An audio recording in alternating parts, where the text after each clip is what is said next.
আসসালামু আলাইকুম সম্মানিত ভিউয়ার্স, আজকে নিয়ে আসলাম ইফতার পার্টির একটি আয়োজন নিয়ে। আমাদের পরিবারের সবাই ভাইয়েরা মিলে সবাই একটা ইফতারের আয়োজন করেছি। সবাই একসাথে একত্রিত হয়েছি এবং ইফতার করার জন্য সকল ভাইয়েরা, চাচাতো ভাই, জ্যাঠাতো ভাই সবাই একসাথে বসে দীর্ঘদিন পরে আমরা ইফতার করতে বসেছি।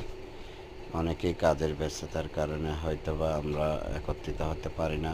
হয়তো কেউ বিদেশে থাকে, কেউ বিদেশ থেকে আসে, কেউ যার যার কর্ম নিয়ে ব্যস্ত থাকে। তার কারণে হয়তো একত্রিত হয়ে ইফতারটা করা হয়ে ওঠে না। তো আল্লাহর রহমতে এখন সুযোগ হয়েছে, সবাই একসাথে ইফতার করতেছি। অনেক ভালো লাগতেছে। সবাই আমাদের জন্য দোয়া করবেন, আমাদের পরিবারের জন্য দোয়া করবেন। সবাই চেষ্টা করবেন ভাই ব্রাদার বোনদেরকে নিয়ে একসাথে এভাবে একত্রিত হয়ে ইফতার করার জন্য। এই ইফতারের মধ্যে অনেক আনন্দ, অনেক মজা, অনেক আনন্দ পাওয়া যায়। সবাই ভালো থাকবেন, সুস্থ থাকবেন। আসসালামু আলাইকুম। চ্যানেলটি অবশ্যই সাবস্ক্রাইব করুন।